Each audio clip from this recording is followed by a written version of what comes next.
Obtaining I from the current density जे, ये topic है आज का। तो अगर आपके पास कोई भी एक सरफेस है, मान लो कोई भी एक सरफेस है, टॉपिक समझना मेरा क्या था यहाँ पर। अगर आपके पास कोई भी ऐसे सरफेस है और उसके थ्रू हमारे पास कोई करंट जा रहा हो, ठीक है, उसके थ्रू हमारे पास कोई करंट हो, और मान लो वो जो करंट उसके थ्रू पास हो रहा है वो कैपिटल आई है, और आपको यहाँ पर ये जो सरफेस आप देख रहे हो, इस सरफेस के लिए करंट डेंसिटी गिवन है, करंट डेंसिटी जे आपको गिवन है। तो अब आप क्या प्रोसेस लगाओगे? अगर आपको जे गिवन है और आई अननोन है, तो तरीका क्या होना चाहिए मुझे करंट फाइंड आउट करने का?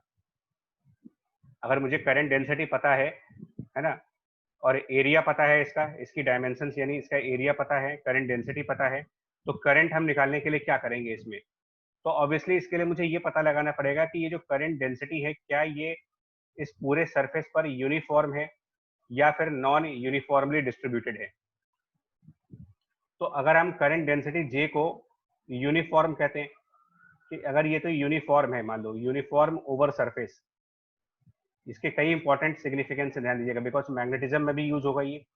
जे अगर यूनिफॉर्म है तो करंट आई निकालने के लिए आप सीधा सीधा करंट डेंसिटी जे को और उसके क्रॉस सेक्शनल एरिया ए से मल्टीप्लाई कर सकते हो।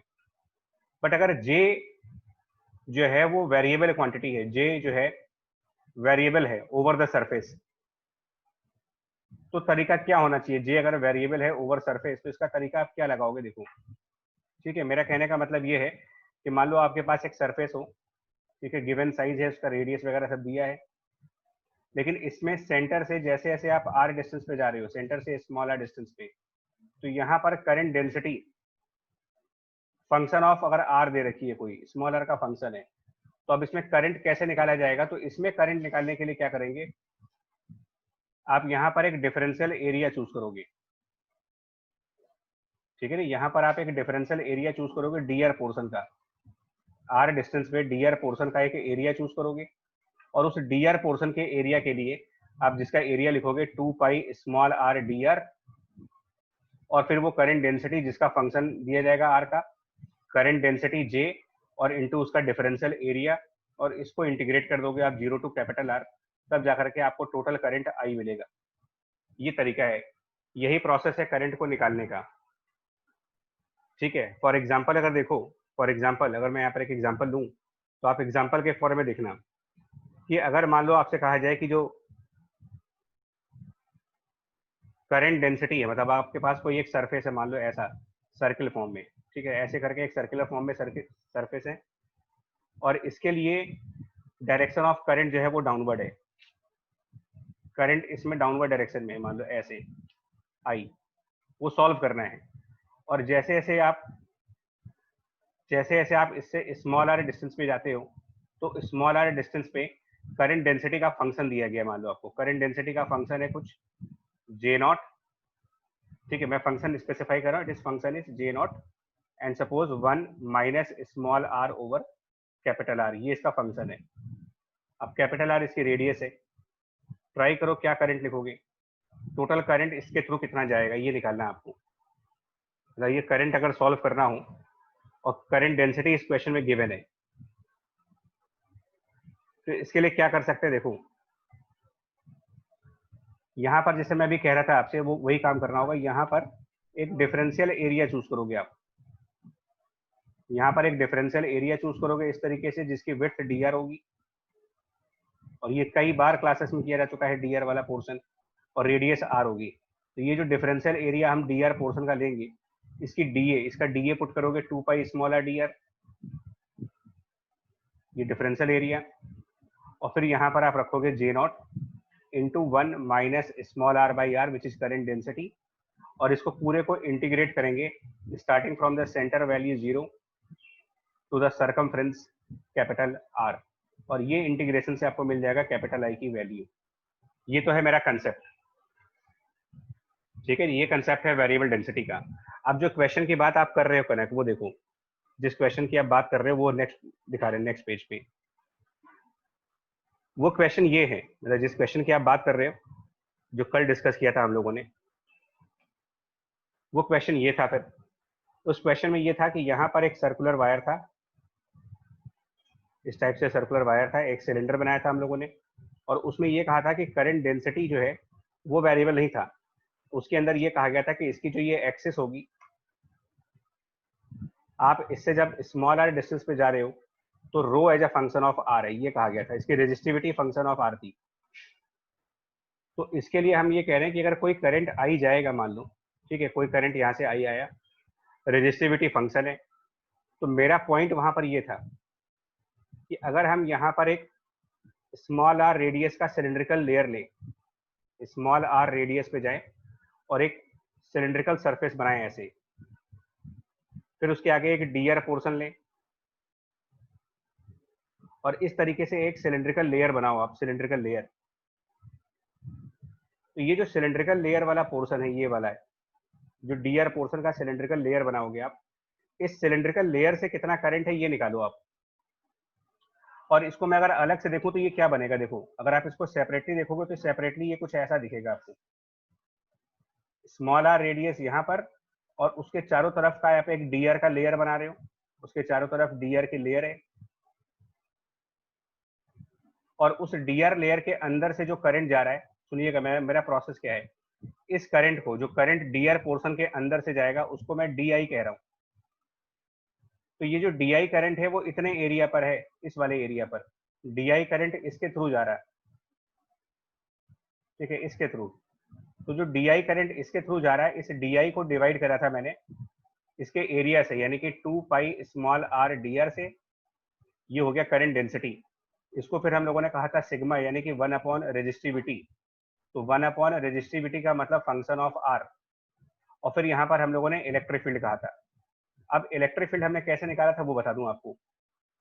इस केस में हमने ये कहा था कि इलेक्ट्रिक फील्ड पूरे वायर में यूनिफॉर्म होगा, इस पूरे वायर की इलेक्ट्रिक फील्ड यूनिफॉर्म होगी, और अगर इस वायर का पोटेंशियल डिफरेंस V है और इसकी लेंथ L है,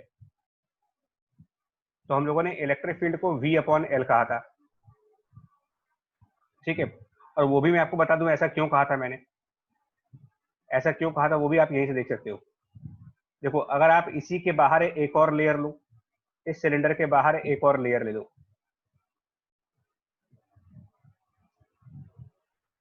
तो उस लेयर में कुछ अलग करंट जाएगी, लेकिन पोटेंशियल डिफरेंस यहां पर भी V होगा आपका, पोटेंशियल डिफरेंस अंदर वाली लेयर का भी V होगा।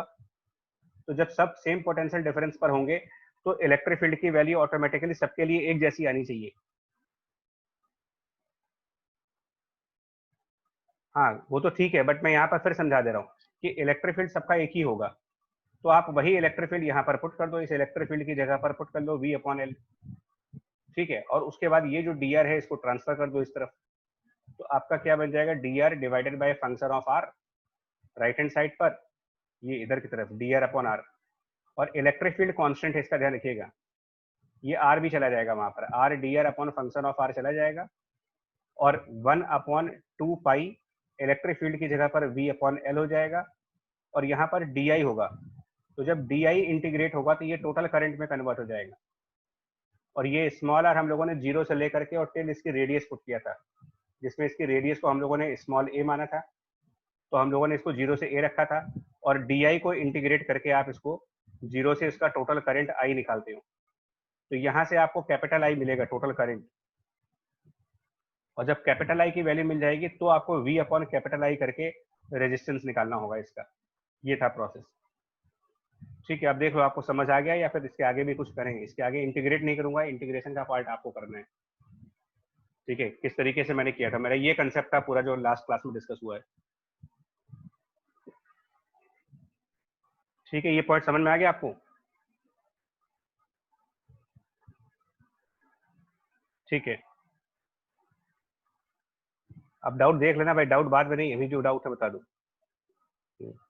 चलिए नेक्स्ट पे आओ।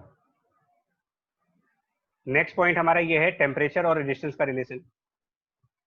तो वो कैसे होगा यार, टेम्परेचर रेजिस्टेंस रिलेशन कैसे होगा, उसको भी देख लो जल्दी से। रेजिस्टेंस एंड टेम्परेचर, ये रिलेशन, हालांकि ये बहुत इजी टॉपिक है, फिर भी रेजिस्टेंस एंड टेम्परेचर।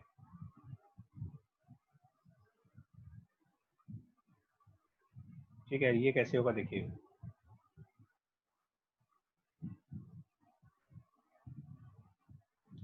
तो ये कहा जाता है कि जो हमारा फॉर्मूला था जिसमें हमने ड्रिफ्ट स्पीड निकाला था, और तो ड्रिफ्ट स्पीड का हम लोगों ने एक फॉर्मूला निकाला था, वो था E capital E divided by M, और यहाँ पर हम लोगों ने एक एवरेज टाइम पुट किया था जिसको हम लोगों ने रिलैक्सेशन टाइम कर दिया था, और ये था average of all time intervals of collisions.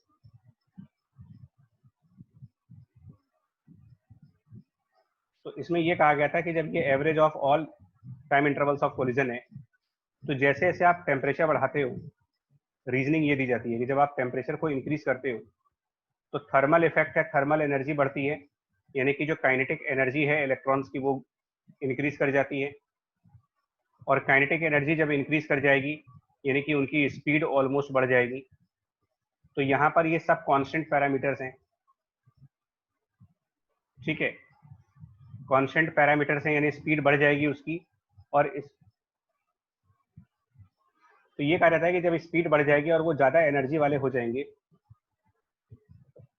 या फिर बेटर वे में आप इसको ऐसे भी समझ सकते हो, देखो बेटर वे में आप इसको ऐसे भी समझ सकते हो कि सिचुएशन ऐसी होती है, हमारे कहीं कहीं पर एटम्स होते हैं, मतलब वायर के अंदर एटम्स होते हैं जो फिक्स होते हैं, फिर यहाँ पर एटम्स होते हैं ये फिक्स होते हैं, सारे एटम फिक्स होते हैं और इलेक्ट्रॉन चल रहे होते हैं, और वो इलेक्ट्रॉन चलते चलते इन फिक्स एटम्स के साथ बार बार कोलाइड करते हैं।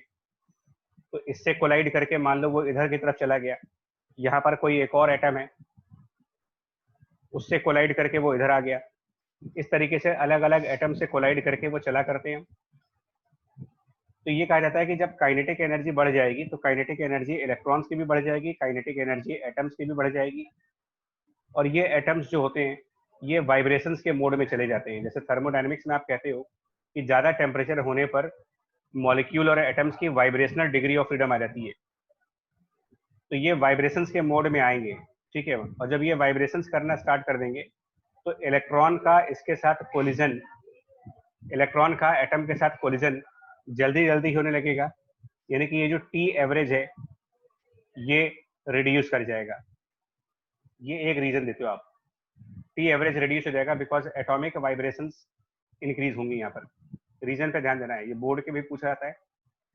एटॉमिक वाइब्रेशंस इंक्रीज कर जाएंगी, इंक्रीजेस, उसकी वजह से कोलिजन्स की फ्रीक्वेंसी बढ़ जाएगी और एवरेज टाइम ऑफ कोलिजन जो है वो रिड्यूस कर जाएगा, ठीक है।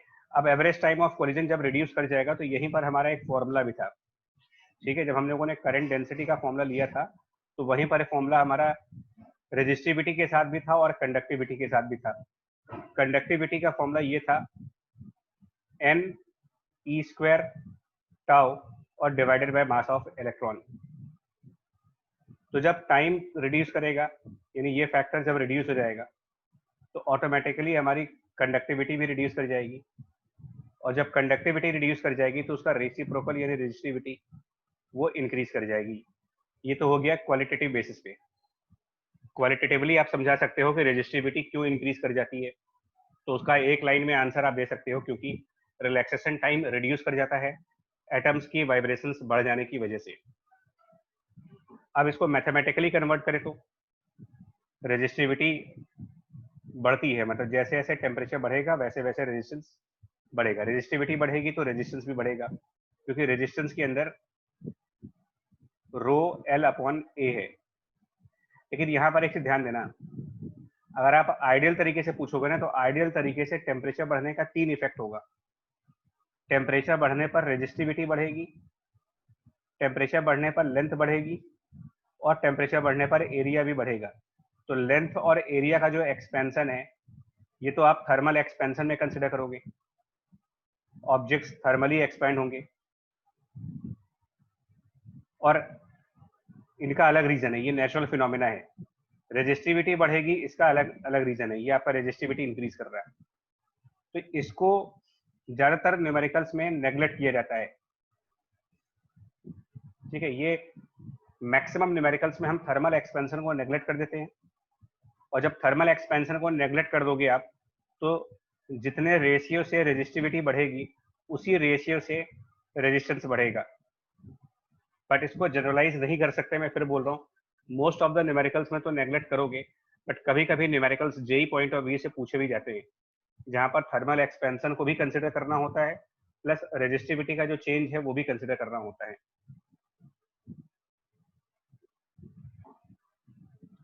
तो इसका मतलब आप ये भी कह सकते हो कि रेजिस्टिविटी दो चीजों पे डिपेंड करेगी, एक मटेरियल के ऊपर, प्लस उस मटेरियल को ऑपरेट कितने टेम्परेचर पे किया जा रहा है। मटेरियल प्लस टेम्परेचर, ये दो चीजें होंगी जो रेजिस्टिविटी को डिसाइड करेंगी। ठीक है, तो आप कभी भी देखोगे ना, जितनी भी रेजिस्टिविटी आपको प्रोवाइड की जाती है, अभी देखिएगा, इसको सुनना पड़ेगा आपको, जितनी भी रेजिस्टिविटी आपको बुक्स में दी जाएंगी कि इस वायर का, इस मटेरियल का ये रेजिस्टिविटी है, ठीक है, उन सब का एक टेम्परेचर भी स्पेसिफाई किया होता है। बिना टेम्परेचर के कभी भी रेजिस्टिविटी नहीं आती।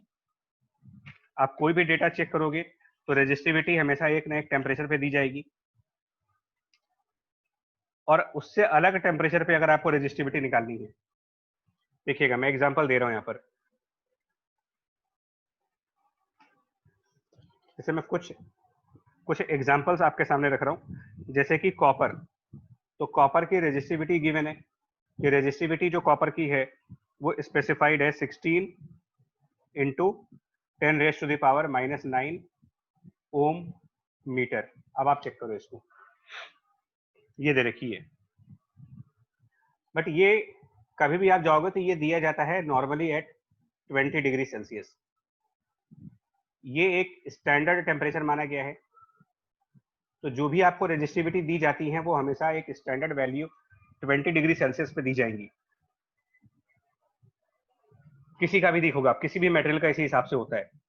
तो अगर आपको रेजिस्टिविटी किसी और टेम्परेचर पे चाहिए, तो मान लो अगर मुझे इसकी वैल्यू 50 डिग्री सेल्सियस पे चाहिए, तो क्या तब इसकी वैल्यू क्या होगी, क्योंकि तब ये इंक्रीज कर चुका होगा, रेजिस्टिविटी बढ़ चुकी होगी। ठीक है, और इसके लिए एक वर्ड आता है टेम्परेचर कोफिशिएंट। तो यहां पर हम एक टर्म इंट्रोड्यूस कर रहे हैं, टेम्परेचर कोफिशिएंट ऑफ रेजिस्टिविटी, और इसको डिनोट तो आप अल्फा से करोगे, बट इसकी मीनिंग ये है, fractional change in the resistivity per unit change of temperature. Fractional change in resistivity per unit change of temperature, ये इसकी डेफिनेशन होगी। और जब इस डेफिनेशन को फॉलो करोगे तो D rho divided by rho is alpha into D T, right, ये आएगा आंसर आपका। अब इसको जब सिंप्लीफाई करोगे तो क्या करोगे, इसको लिमिट रखोगे यहाँ पर, फिर इसको यहाँ पर भी लिमिट रखोगे। यहाँ पर मान लो जो स्टैंडर्ड टेम्परेचर है वो 20 है, तो मैं टी स्टैंडर्ड पुट कर रहा हूँ, स्टैंडर्ड टेम्परेचर, और वहां पर मैं इसको रो स्टैंडर्ड पुट करूंगा, और यहाँ पर कोई भी अलग सा टेम्परेचर, और यहाँ पर कोई भी अलग सा रेजिस्टिविटी। तो इसको जब इंटीग्रेट करोगे प्रॉपरली तो ये रो की वैल्यू आएगी rho standard and e raised to the power exponential raised to the power this integration of alpha dt from the standard temperature Ts to the final temperature T। यह है resistivity का temperature के साथ actual जो relation आएगा वो ये आएगा, एक्चुअल रिलेशन यही आएगा। अब आप यहाँ पर क्या करोगे, अब आप मुझे मैथमेटिक्स में या अपने आप चेक करिएगा, एक सीरीज हो e to the power x की सीरीज मैथमेटिक्स में, इसको एक्सपेंड करें।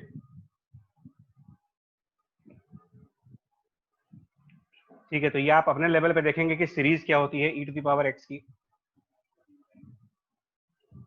ठीक है, और आप जब ये सीरीज एक्सपेंड करोगे, अब यहां पर एक अप्रोक्सीमेशन लगाने जा रहा हूं। मैंने इसको इंटीग्रेशन फॉर्म में छोड़ा है क्योंकि प्रैक्टिकली ये जो अल्फा है ये खुद भी फंक्शन ऑफ टेम्परेचर होता है।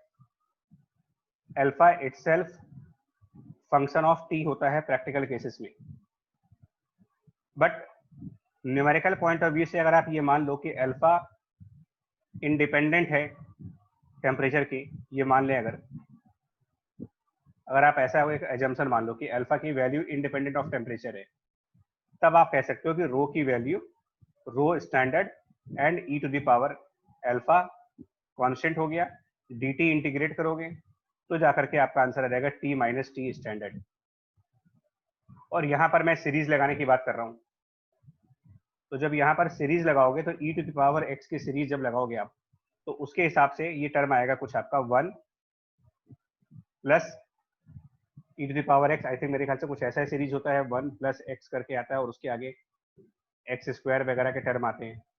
तो जो टर्म्स हैं बाकी एक्स स्क्वायर और एक्स क्यूब के, उनको अब हम नेग्लेक्ट करने जा रहे हैं। तो उनको जब नेग्लेक्ट कर दिया जाएगा तब जाकर के आपका आंसर आ जाएगा 1 प्लस एल्फा, और इसको हम डेल्टा टी के फॉर्म में लिखेंगे। तो डेल्टा टी हमेशा स्टैंडर्ड टेम्परेचर से मेजर किया जाएगा, ध्यान रखिएगा। Delta T must be from the standard value, जो कि हमने 20 डिग्री सेल्सियस मानी है। और अगर आपके न्यूमेरिकल्स में नहीं दिया गया है तो आप इसको बाय डिफॉल्ट 0 डिग्री सेल्सियस मान के चलिएगा। फिर से रिपीट कर रहा हूँ, डेल्टा टी का जो मेजरमेंट करोगे वो करोगे आप स्टैंडर्ड वैल्यू से, always from the standard value, जहां पर रेजिस्टिविटी को हम लेबोरेटरी में मेजर करते हैं। और यही रिलेशन फॉलो करेंगे इसमें। एग्जैक्टली वैसा ही है जैसा कि थर्मल एक्सपेंशन में आया है, एग्जैक्टली वैसा ही है। हाँ साहिल सिंह जी, इसीलिए मैंने डेरिवेशन करा दी। कुछ लोगों ने थर्मल एक्सपेंशन का चैप्टर नहीं पढ़ा है, तो उनके लिए भी करा दिया है कि ये इस टाइप के रिलेशंस कहाँ से डेवलप होते हैं, ताकि आपको ये भी आइडिया होना चाहिए कि इन रिलेशंस के अंदर हमारे अप्रोक्सीमेशंस क्या हैं। तो अप्रोक्सीमेशंस हैं, एक तो ये कि अल्फा बहुत छोटी वैल्यू होनी चाहिए, अदरवाइज आप यहाँ पर एक्स स्क्वायर और एक्स क्यूब को नेग्लेक्ट नहीं कर पाओगे। उसके अलावा ये है कि ये जो रिलेशन है ये तभी काम करेगा, नीचे वाला ये वाला, उसके लिए अल्फा को कांस्टेंट वैल्यू होना पड़ेगा, तब जाकर के आप रेजिस्टिविटी का ये फॉर्मूला अप्लाई कर सकते हो।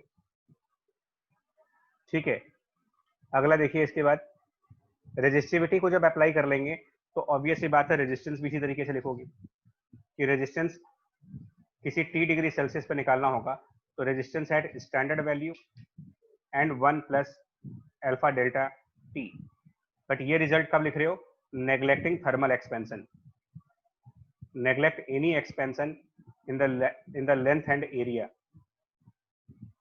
अदरवाइज ये रिलेशन नहीं आता। क्योंकि अदरवाइज फिर क्या आता, देखो अदरवाइज रिलेशन क्या होता, अगर हम उसको भी एक्सपेंशन ले तो रेजिस्टेंस जब आप स्टैंडर्ड लिखोगे तो स्टैंडर्ड रेजिस्टेंस के लिए रेजिस्टिविटी स्टैंडर्ड, लेंथ स्टैंडर्ड और एरिया स्टैंडर्ड, ठीक है, एट स्टैंडर्ड टेम्परेचर। स्टैंडर्ड का मतलब जहां पर आपने लैब के अंदर मेजर किया है इसको, टीएस। और किसी हायर टेम्परेचर पे जाओगे जब, तो एट सम हाई टेम्परेचर, मान लो कैपिटल टी है, तो वहां पर तीन चीजें होंगी, रो स्टैंडर्ड, 1 प्लस एल्फा यहाँ पर और डेल्टा टी, थर्मल एक्सपेंशन भी होगा, तो एल इंटू 1 प्लस, अब इसको भी अल्फा बोलते हैं बट इसको मैं अल्फा एल कर दे रहा हूँ, मतलब कि alpha of length into delta T, और नीचे एरिया में जब जाएंगे तो ये स्टैंडर्ड एरिया और 1 प्लस ये ट्वाइस अल्फा होता है। थर्मल एक्सपेंशन के टाइम पर ये बताया जाता है कि जो सरफेस एरिया के एक्सपैंड करने का कोफिशिएंट है वो लेंथ के एक्सपैंड करने के कोफिशिएंट का डबल होता है। तो ये एक्चुअल फॉर्मूला होगा, अगर आप कंसिडर करते हो, मतलब इतना बड़ा फॉर्मूला आपको लिखना पड़ेगा, ठीक है, तब जब आपने थर्मल एक्सपेंशन काउंट कर लिया है।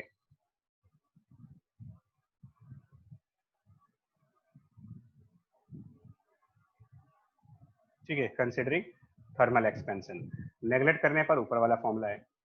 तो जब तक बुक्स में कुछ ना कहा जाए ना, जब तक आपके न्यूमेरिकल्स में नहीं कहा जाए, तो अपनी तरफ से पंगा नहीं लेना है आपको, अपनी तरफ से आप यही वाला फॉर्मूला यूज करेंगे, resistance is equal to R S 1 plus alpha delta T. और इसी बिहाफ पर एक ग्राफ आता है, ठीक है जी, इसी बिहाफ पर एक ग्राफ भी आता है कि अगर आप रेजिस्टेंस का और टेम्परेचर का ग्राफ लें तो ये ग्राफ किस तरीके से बनेगा, देखिए। तो ये कुछ ऐसा ग्राफ आएगा, अगर आप इस पे ग्राफ लोगे ना तो कुछ इस तरीके से ग्राफ आएगा यार ये। अगर आप इस साइड पर रेजिस्टेंस प्लॉट करो और इस साइड पर टेम्परेचर टी प्लॉट करो, तो जब टेम्परेचर की एक स्टैंडर्ड वैल्यू होगी टी एस, तो उस स्टैंडर्ड वैल्यू पर रेजिस्टेंस की वैल्यू होगी आर एस। और उसके बाद जैसे जैसे टेम्परेचर बढ़ाओगे रेजिस्टेंस लीनियरली बढ़ेगा, ठीक है, ये स्ट्रेट लाइन होगा। बट आगे चल करके एक लिमिट के बियॉन्ड ये एक्सपोनेंशियल हो जाता है।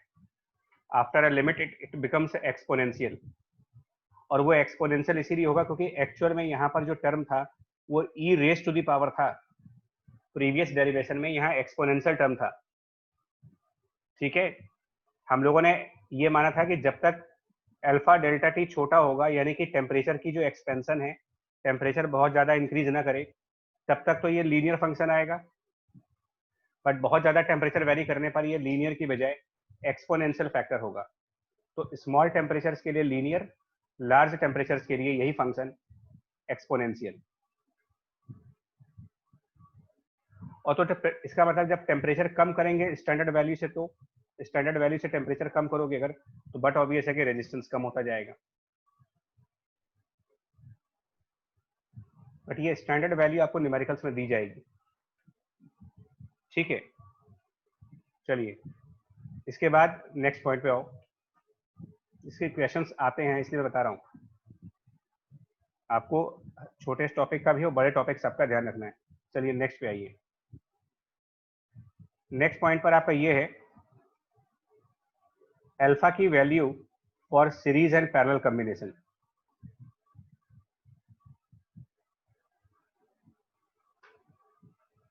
ठीक है, series and parallel combination alpha की क्या वैल्यू होगी, तो ध्यान देना आपको। ये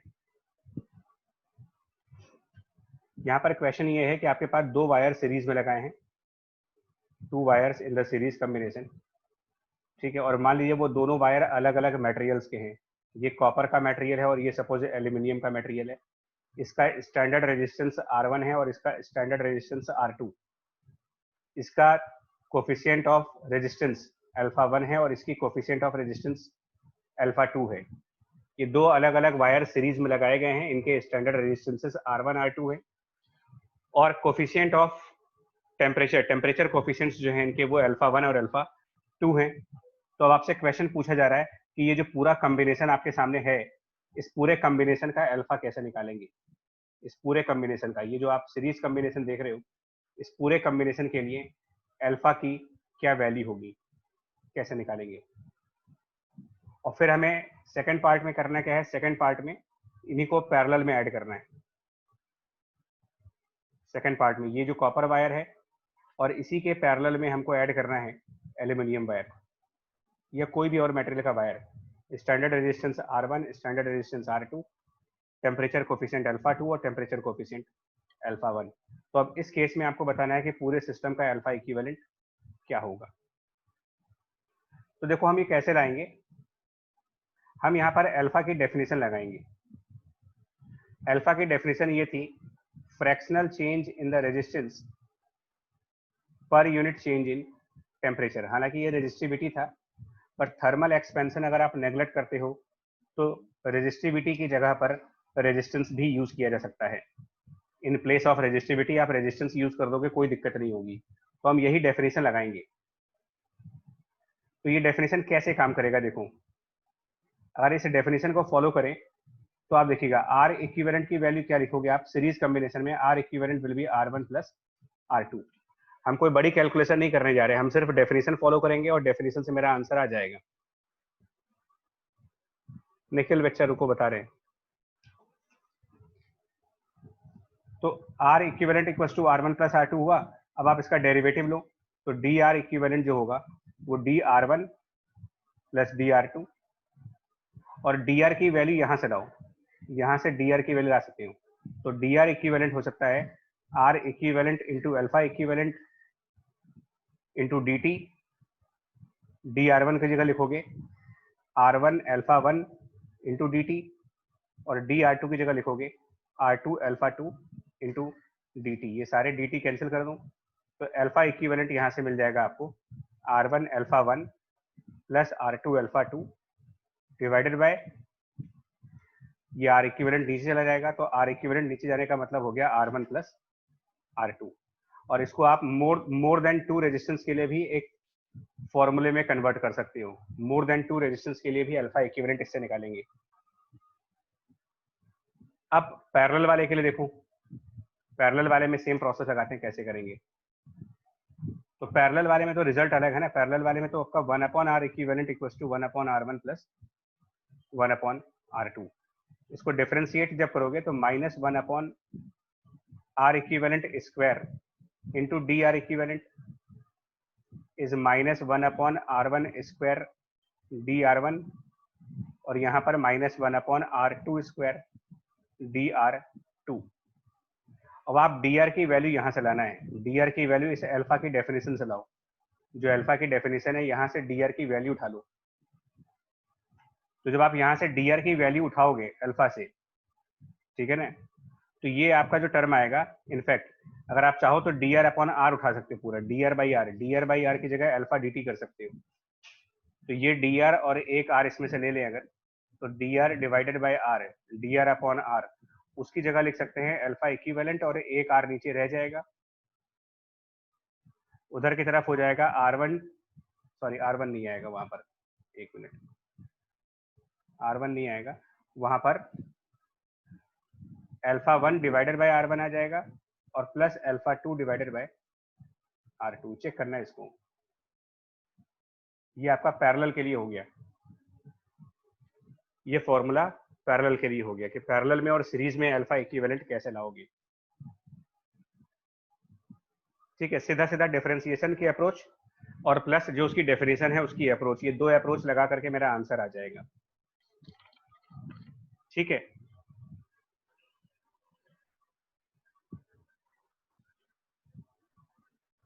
ठीक है जी, चलिए नेक्स्ट देखो। अभी निखिल ने एक डाउट पूछा है कि सर टेम्परेचर ओम्स लॉ को कैसे अफेक्ट करता है, तो वो भी देख लीजिए, टेम्परेचर का ओम्स लॉ पर इफेक्ट क्या होगा।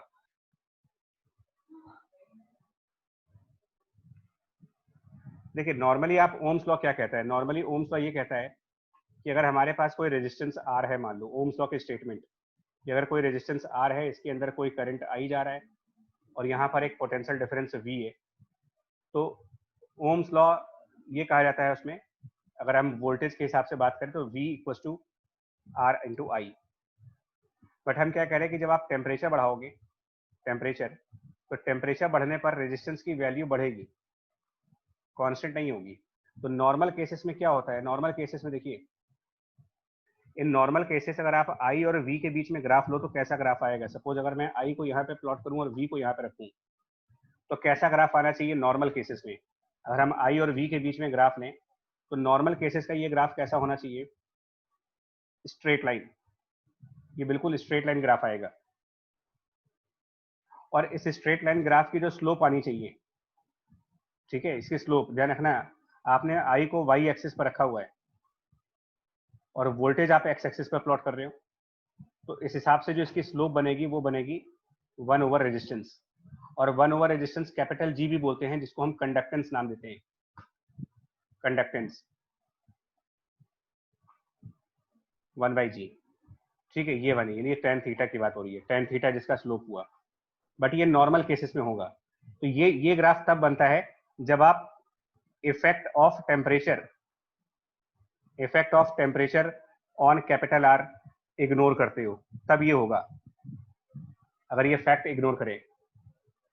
क्योंकि जूल्स लॉ ये कहता है, एक और लॉ है, एक तो लॉ बहुत सारे हो गए हैं, जूल्स लॉ का एक कहना है कि अगर करंट है तो उसका हीटिंग इफेक्ट होगा, करंट का हीटिंग इफेक्ट अवॉइड नहीं कर सकते आप।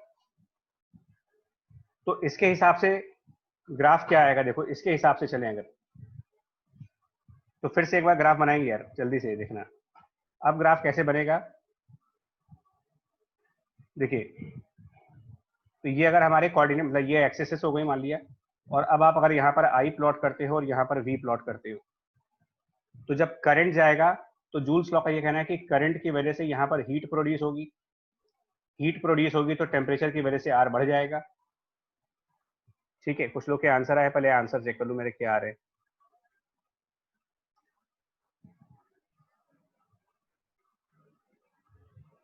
हाँ उत्कर्ष भाई, I2RT वाला ग्राफ है, पर ग्राफ पे क्या फर्क पड़ेगा बताओ ना, ग्राफ कैसे स्टार्ट करोगे, कि ग्राफ पर कैसे फर्क पड़ेगा आप ये बताएं।